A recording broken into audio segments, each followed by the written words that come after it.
All right, thanks very much to Floating Action.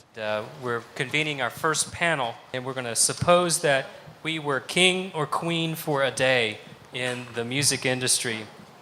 And it's a pretty common fantasy that a lot of people have of just imagining if they had the magic wand, if they could get up and really sort of have some control over what is happening with the music world. And it's especially attractive nowadays as we head into this new era, just very, very quickly, watching the old models crumble all around us, and the fantasy of being king or queen for a day may not be quite so impossible nowadays, as everybody has a lot more ability to make music and communicate with each other. Today we'll hand it off to Fred Mills, and remember to go ahead and hit us with your tweets at the hashtag Lingua Musica, and I'll be keeping track. Fred? Thanks, Joe. One thing that came up when we were kind of brainstorming this panel was how the music industry is kind of in free fall, and all the old rules are being either changed or thrown out the window entirely. And I came across a quote by an artist named Amanda Palmer. She has a band called Dresden Dolls, and she also is a fine solo artist. And she recently departed the major label system and to do it all herself. She's a huge social network person, always tweeting, always getting on Facebook and everything. And I'm going to just read a quick quote rather than try to paraphrase it, because I think this sums it up. She talks about, I think the most important focus moving forward should be the attitude everyone is taking towards the exchange, since it's becoming more of a working class music economy. Now that the blockbuster structure has fallen, musicians need to come to terms with the fact that superstardom is not the goal. The goal is to make a living wage. And I think that may be the direction the music industry is headed in to a certain degree. And if I were king for a day, I would say, yeah, let's get rid of the superstar system. Let's kill your idols, kids. Get rid of all the heroes, and let's reward the hardworking musicians who are willing to put forth the time and the effort. And so I think Amanda's got a lot of wisdom just in that short statement. I think that's very well put.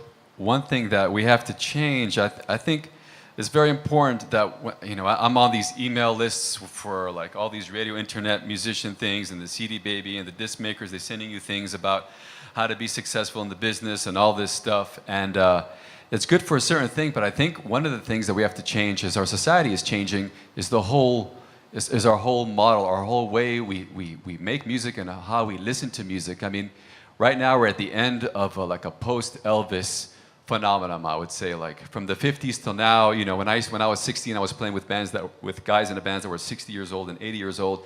And they'd say, hey, you know what messed up the music industry? I'd say, no. What, Uncle Joe? The radio killed it.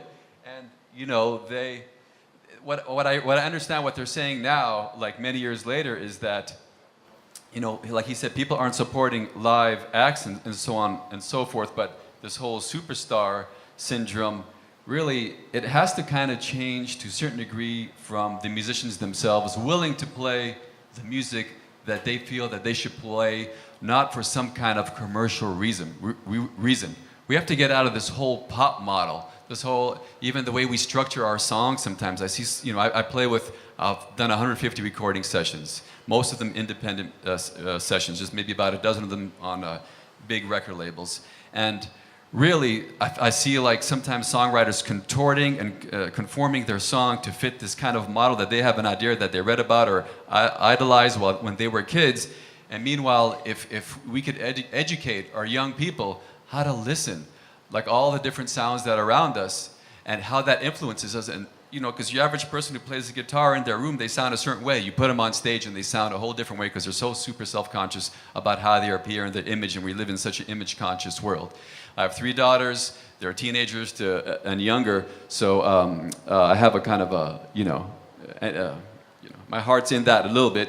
And I think the older that we get, it's just to pass these kind of understandings of not just music, but keeping your artistic integrity high, That's one thing that hasn't changed for thousands of years. If you keep your artistic integrity high, whatever that means, whether it's a poem, a recipe, or like a bass line, you know, that's going to carry through this crumbling society that we're facing with right now, I think.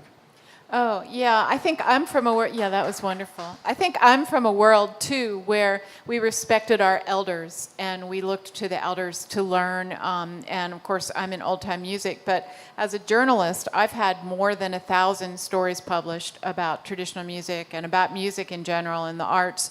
And I think one of the most amazing facts that I ever came across in writing about music was that the largest layoff of musicians in the United States occurred not in any time that we might think of, but it was with the advent of talking movies, of sound in the movies. It wasn't the radio. The largest layoff of musicians in the United States ever was during the Depression when they invented talking. That was when we had the highest percentage of the population that were musicians, and it was the largest layoff of musicians, and the biggest change we've ever seen in the music industry was during the Depression. And it's really interesting that here we are, we've come around, we're in a new music cycle. We have another huge thing, whatever it is going on, whether it's the internet, whether it's the economy, you know, and we're going back possibly to music driven by what people want. I think we've gone through a long era of corporate power being able to tell us what we want, being able to put the band together, being able to say, this is what we're going to make you hear, and they had the money and the power to do it. But I think we're going into a cycle in music now where the grassroots is making a comeback, where you're going to play live, people are going to buy your CD if you like it, you're going to get a job because you're good, and not because the record industry said, well, no, we don't want to use them. We make the money off this one.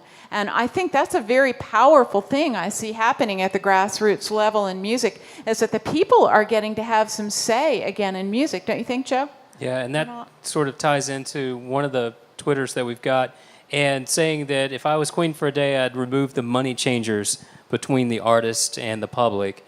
And that speaks towards that whole movement of, it's almost like instead of niche markets, it's almost like a kaleidoscope of music and of little niches that we're looking towards in this era. But at the same time, do you have any sort of fond feelings for the system as it was? I mean, think about, like, for example, some of the great music that was produced in the past and some of the sort of universality of that. It was not a monoculture, but there was definitely a lot more resonance for a lot of these big hit songs. And, you know, is it something that we will ever capture again? Will we all be able to sing the same tune? You know, I think sometimes it's too late to, go back to the past. You can never recapture the past. So sometimes our memories are kind of filtered through that nostalgic veil of the songs we heard and loved. I would imagine if you went back in time and talked to a musician operating then and now, he might have some similar gripes, complaining about the way the industry has changed and the way he's treated as an artist, and how, the big guys at the record labels, don't really care about him. So in a sense, it's, meet the new boss same as the old boss. You mentioned the money changers. Well, we've got Ticketmaster, or as I can't really say what we call Ticketmaster, but it starts with a B, and AEG Live and Live Nation. I mean, these people have no vested interest in artist development or even nurturing creativity. They're there to sell merchandise and concessions. They're the equivalent of the Goldman Sachs and Merrill Lynch's of the Wall Street. And you guys know what happened to our economy just recently. Well, the music industry is kind of going through a similar, what do you call it, a reset? Correction. A correction, exactly. Thank you, Carol. So, I guess the long-winded point being that you can't go back to the past. So as Carol says, there's a lot of changes going on. I think artists are empowering themselves. They're finding new ways to fund their projects, such as Kickstarter and Indiegogo and Bandcamp, where they can have fans fund their projects, and they can in turn be more closely connected with their fan base. but it may be even too soon to predict where we're going. I can't say for sure. Yeah, it's a brand new era, and things are moving extremely quickly. And that's one of the satisfying things, is to not have that net. So we're out there. You don't have the comfort of the past, of the old systems in place as much. Just really in about a decade, the major players in the music industry, the labels, the big labels and such, have changed radically. And that system, the next, probably the big shift is in touring now. And as we've seen the whole industry start to take a big hit, it used to be the sort of what kept everything afloat in the music industry was these big tours, and we see that changing Yeah, too. the touring industry is in free fall now too, isn't it? Yeah, I think that for me, I just took this position at the Odyssey School in Montford. I'm going to be the director of music for the Creative Technology and Arts Center. And as I'm putting more roots, because I travel about once a month, and this year, speaking about the whole tour thing, I've been in a big Sufi festival in India, New Delhi. I was in Jerusalem, I was in Spain, and I was in Turkey, and I was around the country a little bit. And I see how the arts are supported there. They're supported there a little bit different than they are here. People feel like it's an important part of their culture, so the government will actually pay for certain things, which is lovely. But as I'm seeing this model crumble also, just like the big record labels are crumbling, and I don't really care that much about that, because they shot themselves in the foot. I've seen how they've taken care of artists and not taking care of other things, and the greed is what kind of brought them down, just like people say the greed in the whole mortgage industry. So that's happening. But with traveling, I see it very inefficient. They send a band from all over the world to, say, India or whatever, and we're there playing, and there's so much energy taken in just bringing us there, that I think that just because of the oil industry and traveling and all this kind of stuff and trying to stay ecological and socially conscious, I think staying where you are and trying to make where you are the best place that you possibly can, I think there's something to be said with that. And being willing to share what you have here, and being willing to test what you have here and experiment. If you're going to do the same thing over and over, only so much people's going to want to listen to that. I think what allows, I'm a full-time musician, for example, and I have kids, and what allows me to survive here is by not being afraid to be flexible and to have some variety in what I do, and really, just really always try to stay on the, not staying on the cutting edge just for the sake of the cutting edge, but just, put yourself out of the comfort zone as an artist and as a listener. Don't let your ears get numb. Well, how do we impart that lesson to our kids? That starts with the parents and the paradigms we're creating within the school systems, within the after-school systems. But it takes, once again, an educator to be willing to not just teach. You could teach a monkey, by rote, to play a major scale, da da da da da da da, and so on and so forth. But to give them an understanding of sound and music, so that when they're just walking in the forest, sitting here, listening to the radio, or playing their guitar, they have an understanding of sound, of how it affects their immediate world, and then their outer world, and of course their inner world. Well, and I think there's a lot of truth in the old phrase that your children don't learn what you tell them. Your children do what you do. And if you give them the example of respect for music and the opportunity to hear music, and just the way families relate to each other, we are the first generation to come up together in which we pay someone else to sing for us. Our parents all sang. Singing was a part of culture, playing music. Everybody in the mountains had an instrument. Everybody probably all over the country. Everybody played, everybody sang as a part of everyday life. If you went to a public assembly, you'd all sing a song together, and that's different with our generation. We pay people to sing for us. And maybe bringing music back to a grassroots level where we participate more, and it will start with children having music teachers full-time again in their schools.